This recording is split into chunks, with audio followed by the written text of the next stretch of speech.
Ассалому алайкум дӯстони азиз, умедворам ки ҳамаи шумо хубу тансиҳат ҳастед. Ҳамаи шуморо ба каналмон хушомадид мегӯям. Дӯстони азизам, раҳмат ки то ҳамин рӯза дар тӯли як сол шумо бо ман буден, мара дастгирӣ карден. Бо дастгирии ҳамаи шумо дӯстони азизам, имрӯз ман ҳазора гузаштам. раҳмат ки бо мо буден, моро дастгирӣ карден.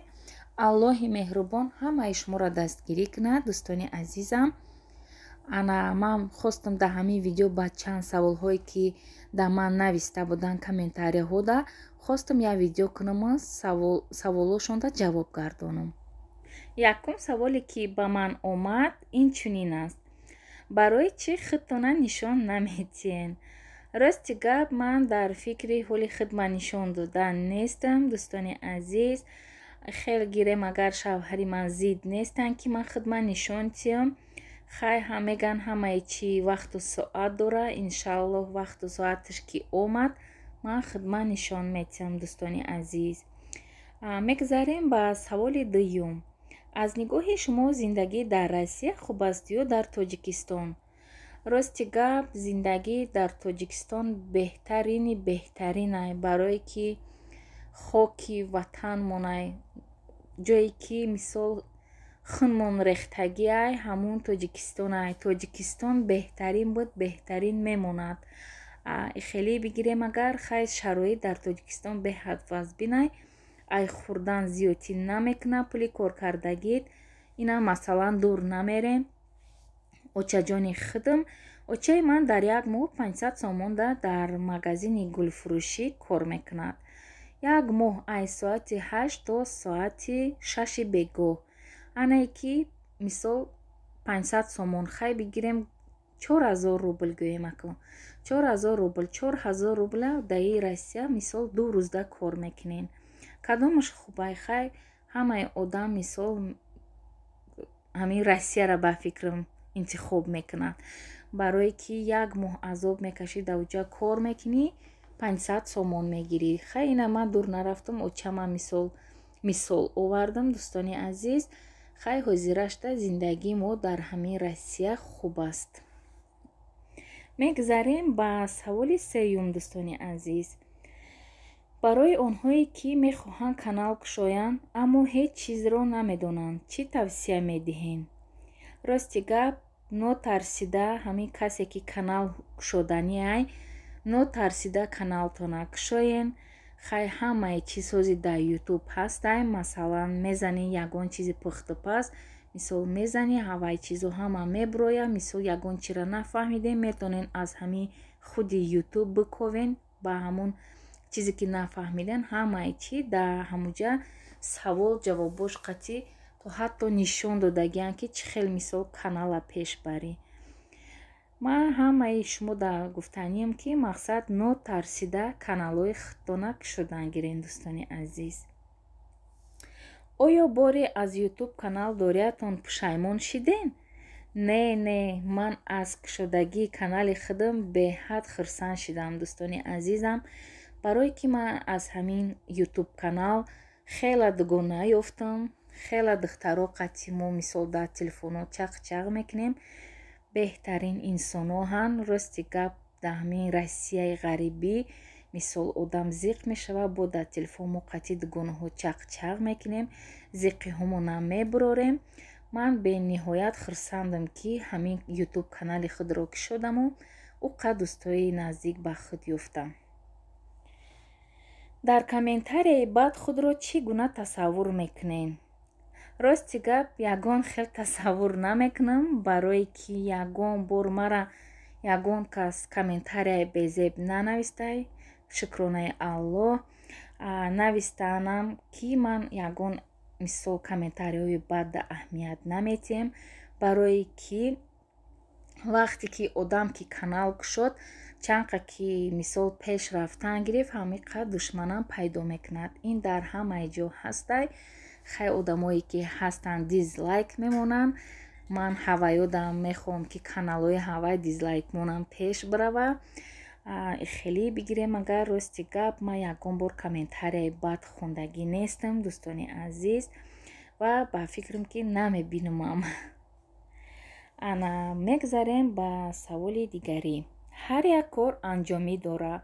Шумо кай аз ютуб худро дур мекунед? Рости гап, ман ягон чиз гуфта наметавонам. Дар қисматам чанқа кашидагӣ боша, ҳамиқа ман дар ютуб ҳастам. Ина ҳамаша худованд худаш медонад. Масалан, ман намедонам пагоҳ чӣ мешавад. Барои ҳамин ба ин савол ман ягон чиз гуфта наметавонам, дӯстони азиз. ин ҳамаш дар дасти худованди меҳрубон аст. Акнун мегзарем ба саволи дигарӣ. Барои чӣ отчествои шумо Владимировна мебошад? Оё падари шумо рус аст? Не. Алҳамдулиллоҳ, падарҷони ман мусулмон аст. Дар гӯшош азон хондагиан. Номаш Абдукаримай. Ин хеле ки меган дар ҳамин урусо ки псевдоними падармай Владимир.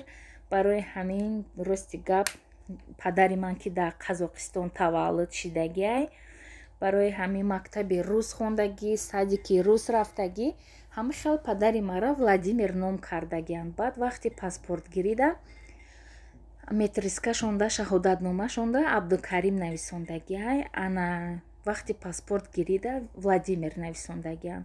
Рости гап, падари ман узбек, миллатшон узбекай, дар Қазоқистон таваллуд ёфта калон шидагиан.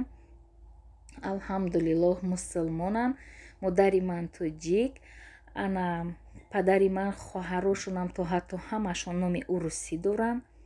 Масалан, дар Кавказ аммаи калоним ҳастанд, Роза ном доранд. Падар ман апаи калонишон. Баъд як амакӣ дорам, номшон Саша меган вая. Амам Клара, баъд Тамара, Рита, Света. Хеле номошон урусиай, бо номои узбекиам доранд, мусулмониам доранд.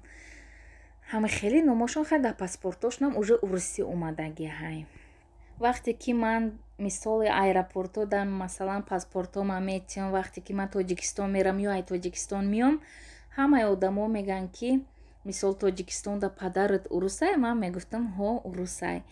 Баъд масалане ки Россия да границааш меомадем, границада проверка мекардан.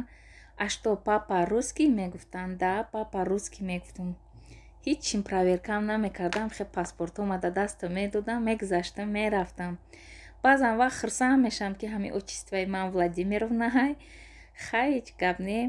Ин псевдоними падармай. Номшон худора шукр Абдукарим ном доранд. Алҳамдулиллоҳ, мусулмонем. Ана баъд саволи ахироне ки ба ман омадааст, ин чунин аст. Шумо фарзандакотона 3 солаи надидаен, ёдшон намекунед? Барои чӣ фарзанд ба ман ёд намекунам? Дугонаҳои азиз, беҳад ёдшон кардагиам. Чӣ ба ёд намекунам? 3 солаи ай масалан мо маҷбур шидагием ки мо ай фарзандо дур, барое ки хайр рости гап бачаи майдаҳаким 2.5 сола буд, ҳозир 5 сола шидагиай. 5 сола гузашт. Хайр рости гап зиндагӣ маҷбурмон кардааст ки мо ҷидо шидем. Хайр иншоаллоҳ ина ҳозираш да ина хонаву дар карда истем. Насиб бошад баҳор да меёрам кӯдакора. Хостам аввал ки паспортҳома гирам, ба якбора биёрамшон. Ана насиб бошад қати падарам ҳоли иншааллоҳ моҳои марта меоянд. Насиб иншааллоҳ. Ана бо ҳамаи оилаи мо сарҷамъ мешем. Кӯдакакома худам тарбия мекунам, дӯстони азиз. ҳар рӯзе ки ман бачаҷонма занг мезанам, фарзандакома занг мезанам, хай духтар ман фақат мегӯяд ки бачаҷон мора кай фарёд мекунӣ. бовар кунед, ҳамин бачаҷони ман ҳар рӯз мепурсад. буваҷон мега хонамона сохтӣ? Мега ман кай мерам? Ман пага билет гирам? Мегам паспортҳои мана рӯи кӣ? Мега бобо мара пага барам, мега пеши ту. Ҳамин бечораи бачаам ҳар рӯз 2 бор 3 бор ҳамин савола метиҳад. рости гап зиқ мешавам. Чӣ ба мисол ҳама духтарора мебинам фарзандакошон хай дар баршонай.